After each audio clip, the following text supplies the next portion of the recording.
안녕하세요. 뉴스반장입니다.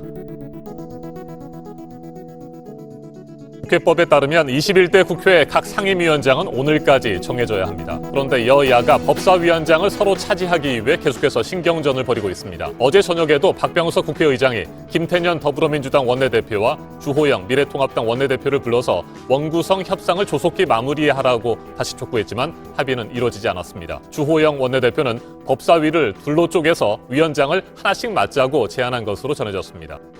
더불어민주당이 이번만큼은 절대 물러설 기미가 보이지 않습니다. 민주당의 이런 모습은 난생 처음인데요. 물론 180석이라는 총선 압승의 결과이기도 하지만 매번 질질 끌려다녔던 모습과는 180도 너무나도 달라진 모습인 겁니다.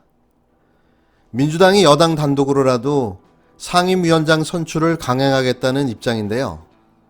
국회 개원에 이어 원 구성에서도 야당을 배제한 채 여당 독주를 이어갈지 관심이 집중되고 있습니다. 미래통합당에서 법사위와 예결위의 상임위원장 자리를 계속 고집한다면 답이 없는데요. 7일 민주당에 따르면 김태년 민주당 원내대표는 지난 6일 여당 의원들에게 8일로 예정된 상임위원장 선출에 대비해 당일 국회 인근에서 대기해 줄 것을 요청했다고 알려졌는데요. 여야 원내대표 회동에서 원구성 협상이 불발되더라도 단독으로 밀어붙이겠다는 의중을 드러낸 셈인 겁니다. 이 말을 듣고 오와하는 탄성이 나오고 말았는데요. 이번에야말로 정말 제대로 된 민주당의 뚝심과 근성을 보여주지 않을까 기대됩니다. 김 원내대표는 여당 의원들에게 보낸 문자 메시지에서 8일은 국회법 절차에 따라 총선거 후 최종 집회일, 그러니까 5일로부터 3일 이내에 상임위원장을 선출해야 하는 날이라며 일하는 국회를 위한 정상개헌과 의장단을 선출한 만큼 준법 국회를 지키겠다고 밝혔는데요. 오는 8일까지 야당과의 원구성 협상이 불발될 경우 표결을 통해 18개 상임위원장 자리를 모두 가져오겠다는 경고인 셈인 겁니다. 민주당이 표결 강행을 요청할 경우 박병석 국회의장이 이를 수용할지 여부도 관심인데요.